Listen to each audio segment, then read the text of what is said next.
നമസ്കാരം. ഇന്നിവിടെ സംസാരിക്കാൻ ഉദ്ദേശിക്കുന്നത്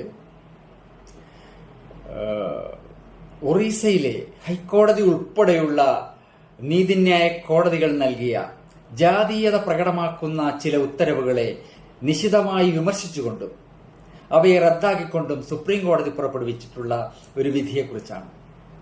ചില കേസുകളിൽ പ്രതി ചേർക്കപ്പെടുന്ന ദളിത് ആദിവാസി ഗോത്രവിഭാഗങ്ങളിലെ ആളുകൾക്ക് ജാമ്യം നൽകുമ്പോൾ ജാമ്യ വ്യവസ്ഥയായി പോലീസ് സ്റ്റേഷനുകൾ നിത്യവും വൃത്തിയാക്കണം നിശ്ചിത കാലത്തേക്ക് എന്ന നിലയിൽ നൽകിയ ഉത്തരവുകളാണ് സുപ്രീം കോടതി റദ്ദാക്കിയത്.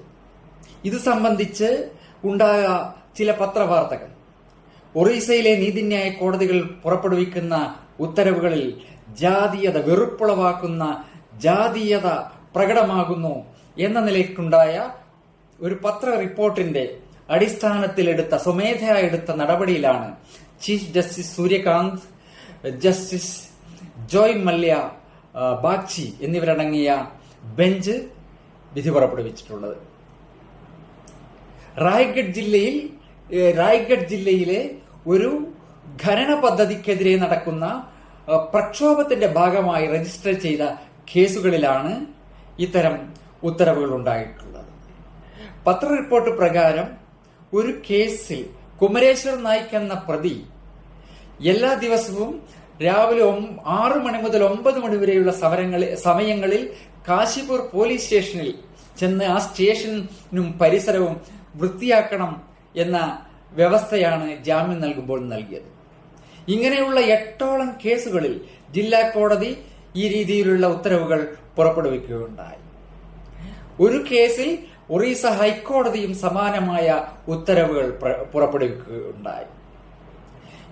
ഇത് സംബന്ധിച്ച വസ്തുതകൾ പരിശോധിച്ച ഹൈക്കോടതി ഈ രീതിയിലുള്ള ഉത്തരവുകൾ നൽകിയിരിക്കുന്നതെല്ലാം ദളിത് ആദിവാസി പിന്നോക്ക വിഭാഗങ്ങളിൽപ്പെടുന്ന വ്യക്തികൾക്കാണെന്ന് കണ്ടെത്തി.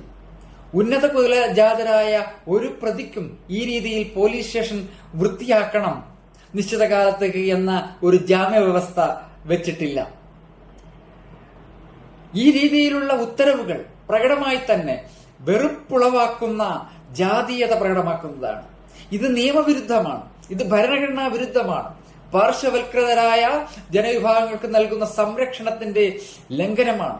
ഇത് ജുഡീഷ്യറിക്കാകെ അപമാനകരമാണ്. ഇതൊരു കാരണവശാലും അനുവദിക്കാൻ പാടില്ല, അനുവദിക്കില്ല എന്ന് സുപ്രീം കോടതി അത്തരം ഉത്തരവ് പുറപ്പെടുവിക്കുന്ന ന്യായാധിപന്മാരെ ഓർമ്മിപ്പിച്ചു. വിധിയുടെ പകർപ്പ് ഇന്ത്യയിലെ എല്ലാ ഹൈക്കോടതികൾക്കും ജില്ലാ കോടതികൾക്കും അയച്ചു കൊടുക്കുന്നുണ്ടെന്നും സുപ്രീം കോടതി വ്യക്തമാക്കി. നന്ദി, നമസ്കാരം.